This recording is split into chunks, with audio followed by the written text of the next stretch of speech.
حضرت سیدنا عقبہ بن عامر رضی اللہ تعالیٰ عنہ فرماتے ہیں کہ حضور علیہ الصلوۃ والسلام سے میں نے سنا، تم میں سے جو مسلمان اچھی طرح وضو کرے پھر خشوع اور خضوع کے ساتھ 2 رکعتیں ادا کرے تو اللہ اسے جنت عطا فرمائے گا۔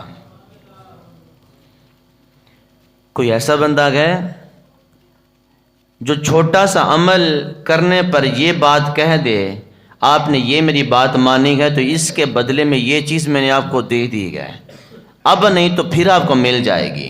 یہ رب ہی ہے، یہ حضور کی ذات ہی ہے جو اتنی بڑی بات فرما سکتے ہیں۔ تو اللہ کے حضور آئے، وضو اچھے طریقے سے کرے، یہ شرط ہے، یہ شرط ہے۔ جب بندہ اچھے طریقے سے پاک ہی نہیں ہوا تو رب کے حضور سجدے کرے گا تو وہ سجدے کس کام کے؟ پاکی تو نماز کے لیے ضروری ہے۔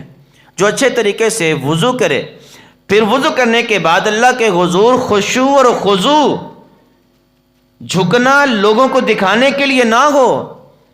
اگر اس لیے جھکے کہ میرے دوست احباب مجھے دیکھیں تو مجھے نمازی کہہ دیں، وہ پھر وہی کچھ ہوگا، نمازی لوگ کہہ دیں گے لیکن رب اجر نہیں عطا فرمائے گا۔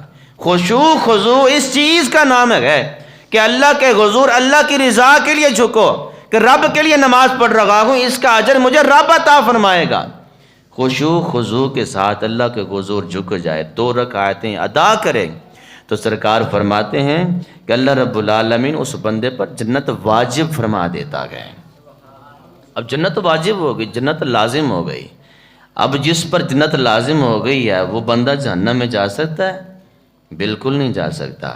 جس کے لیے حضور علیہ الصلوۃ والسلام نے جنت کو لازم قرار دے دیا، جنت کو لازم قرار دے دیا، اب وہ جنت میں جائے گا، اگرچہ وہ گناہ گار ہے، سیاہ کار ہے، بدکار ہے، ٹھیک ہے، اس کو سزا ملے گی جو اس نے کیا، لیکن بالآخر مقام، بالآخر ٹھکانہ وہ جنت ہی ہوگا، حضور علیہ الصلوۃ والسلام کی شفاعت کی وجہ سے۔